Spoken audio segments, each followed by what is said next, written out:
டேய் விட்டாங்க திரும்பப்பா யாரும் இருக்கு வந்துக்குது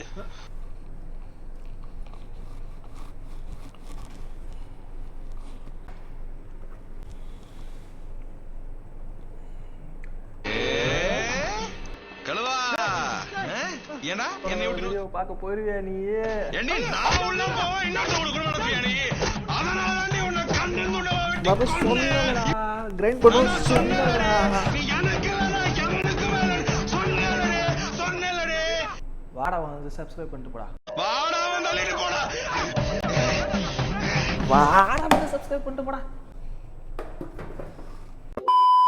வெங்காயம் நல்லா நுணுக்க வெட்டிட்டு தக்காளியும் நல்லா வெங்காயத்துக்கு பாதி மடங்கு தக்காளியை வெட்டிட்டு பச்சை மிளகாய் வெட்டி பட்டை கிராம்பெல்லாம் போட்டு தாளிச்சுட்டு வெங்காயம் தக்காளிலாம் போட்டு நல்லா விதக்கி மட்டன் கறி எதுவும் போட்டுட்டு பாஸ்மதி ரைஸ்ன்னு சொல்லுவாங்கள்ல அதெல்லாம் போட்டுட்டு ரொம்ப கொஞ்சம் மசாலா எல்லாத்தையும் போட்டுட்டு நல்லா கிண்டி வச்சனாக்கா பிரியாணின்னு ஒரு வாசம் வரும். இன்னைக்கு ஒரு புட்டி இன்னைக்கு என்ன பண்ணேன்னா இது சுட சுட கொட்டிட்டு பக்கத்தில் ஆனியன் ரைட்டாக இருக்கும் அதை எடுத்து லைட்டாக போட்டுட்டு சூடு அவ்வளோ தெரியாததுக்காக எடுத்து அப்படியே வாயில் வைக்கும் போது ஒரு ஸ்மெல் வரும் பாருங்க. அது எப்படி இருக்கும்? அப்படி மோரும் போது மட்டன் பிரியாணி ஸ்மெல் வரணும். எனக்கு சாம்பார் சாதம் ஸ்மெல் வந்துச்சு. டேய் என்னங்கடா கறி குழம்பு மட்டும் சாம்பாரை ஊத்துறீங்க? சோத்துல சாம்பாரா? சாம்பார் போடுற கொட்டிட்டு வேண்டாம் பிரியாணி கொடுமை எங்கேயாவது கேட்டதுண்டா. 1.5 மணி நேரம் இன்வெஸ்ட் பண்ணேன், போச்சு. சரி போமா. இன்றைக்கி நம்ம பிரிக்ஸ் ஒரு நியூ மூவ் எடுத்து வச்சுருக்குறாங்க. அவங்க யார், என்ன நியூ மூவ் அதெல்லாம் வந்து சொல்கிறேன். வட சென்னை படம் பார்த்துருப்பீங்களா? அப்புறம்னா 2 டேரக்டர் அமீர்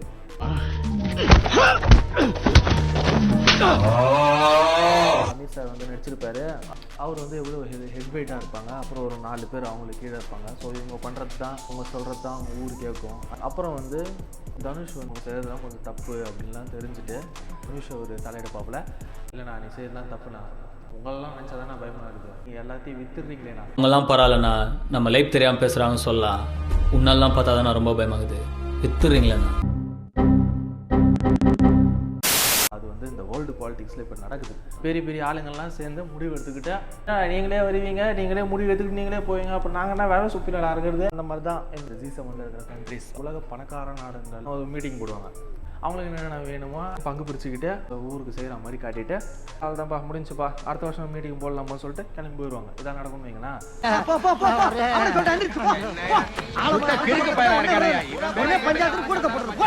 1925 வந்து இந்த G6 ஃபஸ்ட்டு ஆரம்பிக்கிறாங்க. UK, US, Japan, France, Germany, Italy ஆரம்பிச்சா தான் 6 பேர் இருந்தாங்க. அதுக்கப்புறமா 76 தான் வந்து கனடா வந்து அவங்க கூட சேர்றாங்க. பார்த்தாலே பயங்கரமாக இருக்குதுல்ல, பேர்லாம் பார்த்தாலே இதில் வெயிட்டான கண்ட்ரி எல்லாம். ஸோ இவங்கெல்லாம் வந்து பணக்கார நாடு. வருஷத்துக்கும் ஒரு மீட்டை அரேஞ்ச் பண்ணுவாங்க, முடிவு எடுப்பாங்க, பட்ஜெட்டு எல்லாமே போடுவாங்களா, அதெல்லாம் போட்டுக்கிட்டு அவங்களுக்குன்னு ஒரு பேங்க் ஆர்கனைசேஷன் பண்ணி வச்சுருப்பாங்க. ஸோ யாருக்கு வேணுமோ அதுலேருந்து லோன் எடுத்துக்கலாம், அவங்களே செஞ்சுக்கிட்டு இப்படியே ப்ரொடக்ஷன்ஸ் இதெல்லாம் வந்து அவங்களே வந்து பிரிச்சுக்கிட்டு வந்து இந்தாப்பா உனக்கு கொஞ்சம், இந்தாப்பா உனக்கு கொஞ்சம் அப்படின்னு சொல்லிட்டு கையை கழிட்டு போயிடுவாங்க. ஸோ இது எதாவது நடந்துருக்குது ரொம்ப நாளாக. இதனால தான் அந்த டெவலப்பிங் கண்ட்ரியாகவே இருக்கிறது. அவனுக்கு வந்து பணக்காரங்களாகவே இருப்பானுங்க. ஸோ இதெல்லாம் பார்த்துட்டு ரொம்ப கடுப்பாகிட்டு 2003 பிரிக்னு சொல்லிட்டு ஆரம்பிக்கிறாங்க. இவங்க வந்து யாருன்னா யாராது பிரேசில், ரஷ்யா, இந்தியா, சைனா. இந்த ஆர்கனைசேஷன் வந்து ஆர்கனைசேஷன் இல்லை, அது கண்ட்ரியோட கூட்டமைப்பு. 2003 4 பேர் தான் இருக்கிறாங்க. 2010 தான் வந்து நாங்களும் வந்து சேர்ந்துக்கலாம் மாட்டத்தில் அப்படின்னு சொல்லிட்டு சவுத் ஆஃப்ரிக்காவை வந்து சேர்ந்துக்கிறாங்க. ஒரு கூட்டமைப்பு பண்ணுவாங்க. ஸோ இவங்களுக்குன்னு ஒரு பட்ஜெட் தாக்கல் பண்ணுவாங்க. அவங்களுக்கு வேண்டிய லோன்லாம் அவங்க வந்து இவங்களுக்கு வர வருமானத்திலேருந்து அவங்க வச்சுருப்பாங்க. அதுலேருந்து யாராவது வேணுமோ அவங்க எடுத்துக்கலான்ற மாதிரி ஒரு ஆர்கனைஸ் பண்ணி எடுத்துகிட்டு வந்துருந்தாங்க. இந்த G7 வந்து 1998 சம்திங் ரஷ்யா வந்து சேர்றாங்க. அதனால தான் போயிட்டு இருக்குது. 2014 உக்ரைன் கிட்ட வந்து ஆக்கிரமிப்பு பண்ணுறாங்கன்ற மாதிரி நிறைய விஷயங்கள்லாம் வெளியே வந்தது. அப்போ தான் ரஷ்யாவோட பேர் நிறைய அடிபட்டுச்சு. யூஎஸ்க்கு இது சுத்தமாகவே பிடிக்கல. எதுக்கு பிடிக்கலன்னா அவனுங்க வந்து வளர்ந்துருவானுங்கன்ற மாதிரி தான் அவங்களுக்கு பிடிக்கலங்க. ஏன்னா இவங்ககிட்ட நிறைய சோர்ஸ் இருக்குதுல்ல. இவங்க வந்து தலையெடுத்துட்டானுங்கனாக்கா அப்புறம் நம்ம வந்து ஒன்றுமே பண்ண முடியாது. அவங்கள வந்து தொட்டி விட்றாங்க. அந்த G8 இருந்தது, அதுக்கப்புறமேட்டாக துரத்திட்டு மறுபடியும் G7 ஆகிடுச்சு. ஆல்ரெடி இவங்க வந்து பிரிக்கில் இருக்கிறாங்கல்ல ரஷ்யா. ஸோ 2014 என்னடா அடிச்சு தோத்துறன்னு சொல்லிட்டு நியூ டெவலப்மெண்ட் பேங்க்னு சொல்லிட்டு ஒன்று ஆரம்பிக்கிறாங்க இந்த 5 கண்ட்ரி. அவங்க பண்ணுற ட்ரேடிங் இது எல்லாருமே வந்து அதில் வர காசுலேருந்து லோன் எடுத்துக்கலாம், அதுலேருந்து நம்ம டெவலப்மெண்ட்டு நம்ம பார்த்துக்கலான்ற மாதிரி அவங்க கொண்டு வராங்க. அதோட ஹெட் குவார்ட்டர்ஸ் எங்கே இருக்குதுனாக்கா சைனாவில் தான் இருக்குது. இந்த மாதிரிலாம் எதுவும் என்கிட்ட சொல்கிறேன்னு சொல்லிட்டு கேட்டிங்கன்னா, இப்போது வந்து ரீசெண்டாக இந்த 2022 டைமில் வந்து மிக்ஸை பார்த்து எல்லாம் மிரள்றாங்கன்னு தான் சொல்லலாம். அது என்ன பண்ணியிருக்காங்கன்னா, கரன்சின்ற ஒரு விஷயத்துக்குள்ளே வந்து டிஜிட்டல்ன்ற மாதிரி மாறிடுச்சு. கரன்சியும் வந்து டிஜிட்டலில் மாறிடுச்சு, சுத்தமாக மாறிடுச்சு. வரப்போகுதுலாம் கிடையாது, வெறுத்தனமாக வேட்டையாடுனுங்கிறாங்க கவர்மெண்ட்டுக்குள்ளே. ஆல்ரெடி இந்த பிட்காயின்ன்றது வந்து 2010 அது வேலையை பார்த்துருச்சு. உங்களுக்கு க்ரோத்து தெரியும், $2 ஏதோ இருந்தது ஸ்டார்டிங்கில். இப்போதைக்கு பார்த்தீங்கன்னா தெரியும், கிட்டத்தட்ட $20,000 இன்னைக்கு விலைக்கு.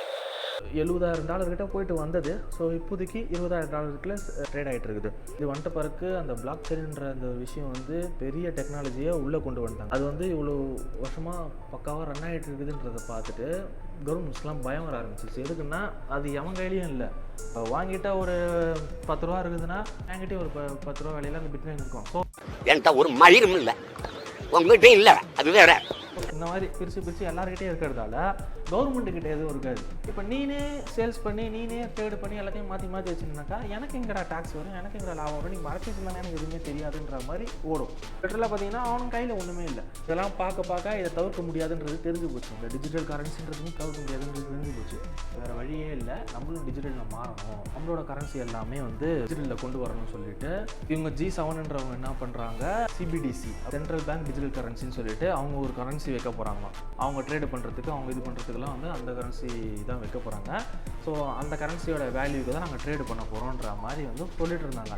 இப்போ வந்து அதை கன்ஃபார்ம் பண்ணுற வகையில் வந்து யூகேலாம் அதில் ஒரு number.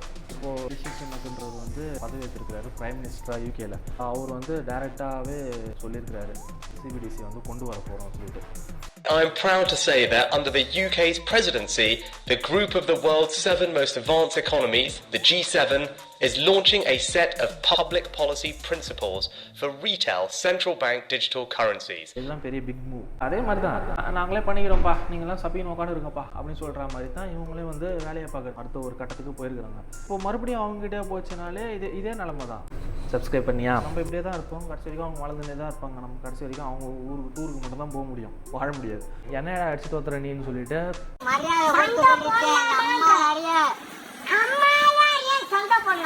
Russia, China, India, south Africa, அப்புறம் பிரேசில் இவங்கெல்லாம் சேர்ந்து எப்படி முடிவு பண்ணிட்டாங்கன்னா நாங்கள் வந்து நியூ ரிசர்வ் கரன்சின்னு சொல்லிட்டு கொண்டு வரோம்.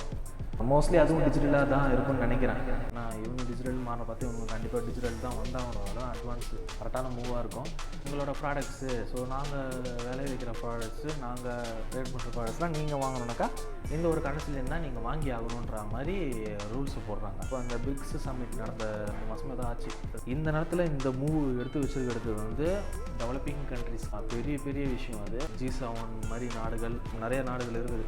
அந்த நாடுகள்லாம் பெரிய ஆப்புன்னு தான் சொல்லுவேன். கிட்டத்தட்ட பாப்புலேஷன் வந்து 42% வந்து இவங்ககிட்ட தான். இந்த 5 நாடுகளுக்குள்ளே இந்த 42 பாப்புலேஷன் இருக்குது. GDP ரேட்டு வந்து இவங்ககிட்ட 26% இருக்குது. 40% சோளம் விளைவிக்கிறது, 46% வீட் உற்பத்தி, இதெல்லாம் வந்து ஒரு 5 கண்ட்ரிக்கிட்டேருந்து தான் இருக்குது. இது வந்து உலக நாடுகளில் இது ஒரு பெரிய பங்கு வகிக்குன்னு தான் சொல்லுவோம். ஸோ இவங்க என்ன சொல்லிட்டாங்கன்னா, இதெல்லாம் வந்து உங்கள் எல்லாருக்குமே கிடைக்கணும்னா நீங்கள் வந்து இந்த ரிசர்வ் கரன்சி தான் பண்ணி ஆகணும் ட்ரேடுன்ற மாதிரி கொண்டு வராங்க. இவங்ககிட்ட தான் ஊறப்பட்ட பெட்ரோல் இருக்குது, கோல்டு இருக்குது. சவுத் ஆஃப்ரிக்காலாம் தெரியும் உங்களுக்கு, கோல்டு அவங்ககிட்ட தான் இருக்குது. ரஷ்யாவும் சைனாவும் சொல்லவே தேவையில்ல, அவங்ககிட்ட தான் நிறைய மைன்ஸ் இருக்குது. இவங்க இப்போ எடுத்து வச்ச இந்த குண்டில் நிறைய பேரோட முகம் வெடிச்சிருக்கு தான் சொல்லலாம்.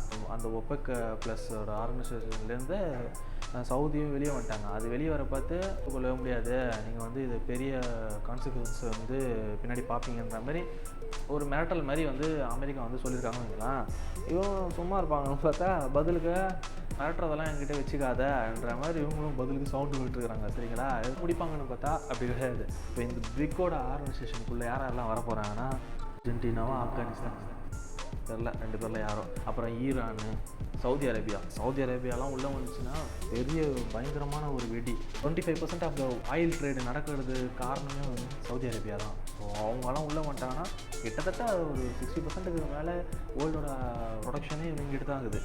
2030 காலகட்டத்தில் வந்து சைனா வந்து யூஎஸோட டாலரை வந்து பீட் பண்ணி மேலே போகும் ப்ரொடக்ஷனில் அப்படின்ற மாதிரி சொல்கிறாங்க. ஸோ அப்படி அது சைனா வந்துச்சுனாக்கா இந்தியா வந்து செகண்ட் இடத்துல இருக்கும். இதெல்லாம் வந்து மற்றவங்க சொல்கிறாங்க. ஸோ என்னோடய வியூவில் எப்படி இருக்குதுன்னா, இந்த யூபிஐ சிஸ்டம்ன்றது வந்து இந்தியாவை தவிர வேறு அவங்ககிட்டயும் கிடையாது. இந்தியா தான் கண்டுபிடிச்சது. அது அதை வச்சு நிறைய பேர் மிரள்றானுங்க. நியூ ரிசர்வ் கரன்சியோட விஷயங்கள்லாம் ஒத்து போகுது, அவங்க வந்து ரெண்டத்தையும் இணைக்கிறாங்க, 5 நாடுகள் மட்டும்தான் நடத்த போகுதுன்ற மாதிரிலாம் வந்துச்சுனாக்கா சோழி முடிச்சு. பெட்ரோலை வாங்குறதுக்கு டாலர் கொடுத்தா எல்லா நாடுகளும் வாங்குற மாதிரி இருக்கும். ரிசிடட் போகிறாரு ட்விட்டர் அக்கௌண்ட்லேயே பெட்ரோல் டாலர்னு சொல்லுவாங்க. ஏன்னா பெட்ரோலை வாங்குறதுக்கு டாலர் கொடுத்தா எல்லா நாடுகளும் வாங்குற மாதிரி இருக்கும். ஸோ அது வந்து இது வரைக்கும் பெட்ரோல் டாலராக இருந்தது. இப்போ அதுக்கு வந்து டாட்டா காமிச்சிச்சு. எல்லாருமே இந்த டைமில் வந்து கோல்டு, சில்வரு, பிட்காயின் வாங்குங்க அப்படின்னு சொல்லி நம்மளுக்கு வந்து சொல்லியிருக்கிறாரு. ட்விட்டரில் சொல்லியிருக்கிறாரு. அதை நானும் ஃபாலோ பண்ணுவேன்றதால நான் உங்ககிட்ட சொல்கிறேன். நான் சொல்கிறதும் அதுதான். இப்போதைக்கு வந்து காசாக வச்சுருக்காதீங்க, கேஷாக வச்சுருக்காதீங்க. வேல்யூ குறைஞ்சிரும்.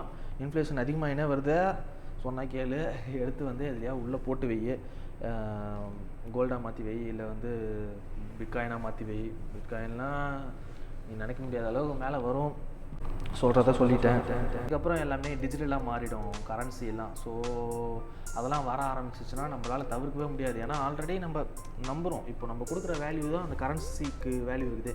ஸோ அதை லிட்டரலாக நம்ம நம்புகிறோம். அது வந்து நடக்கும்ன்றதை வந்து நம்ம நம்புகிறோம். நம்ம வந்து டிரான்சாக்ஷன் பண்ணாக்கா அவங்ககிட்ட ரிசீவ் ஆகுதுனாக்கா அதை நம்ம அவங்களால வெளியே எடுக்க முடியும்னாக்கா ஸோ இது பாசிபிள்ன்றது உண்மை. சரியா? அது வந்து நம்ம லிட்டரலாக நம்மளோட கரன்சியில் நம்ம ட்ரேட் பண்ணிட்டுருக்கோம். ட்ரான்ஸ்ஃபர் பண்ணுறோம்.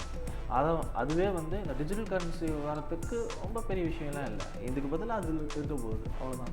அது எப்படின்னா கடைசி வரைக்கும் நீ வெளியில் எடுக்க முடியாது, அதிலே ட்ரேட் பண்ணிக்க வேண்டியதான். நீ அப்படியே வாங்கிட்டேருந்து உன்னோட வேலெட்டில் இருக்கும், அந்த வேலெட்டில் நீ கொடுத்து கோல்டு வாங்கியோ எது வாங்கியோ வாங்கிக்கோ, அவனோட வேலெட்டுக்கு போயிடும். இந்த மாதிரி மாறி போயிட்டே இருக்கும்.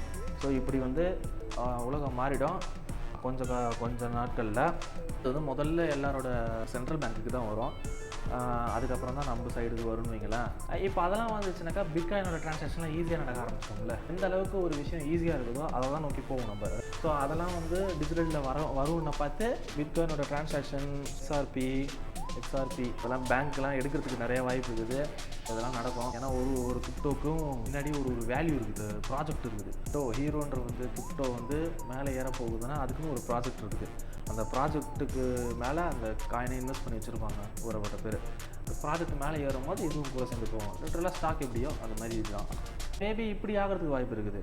அதெல்லாம் வந்து அசட் டிஜிட்டல் கரன்சிஸாகவும் இதெல்லாம் வந்து ஸ்டேபிள் டிஜிட்டல் கரன்சிஸாகவும் இருக்கிறதுக்கு வாய்ப்பு இருக்குது. நான் சொல்கிறது அதுதான். டிஜிட்டலாக மாறப்போகுது. அதுக்கு தகுந்த மாதிரி நீங்களும் மாற்றிக்கோங்க.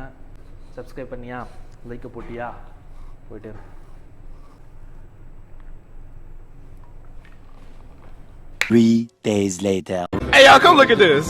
தற்போதைய செய்தி. நாடு முழுவதும் சோதனை முறையில் நாளை டிஜிட்டல் நாணயம் அறிமுகம் செய்யப்படும் என ரிசர்வ் வங்கி அறிவிப்பு வெளியிட்டிருக்கிறது.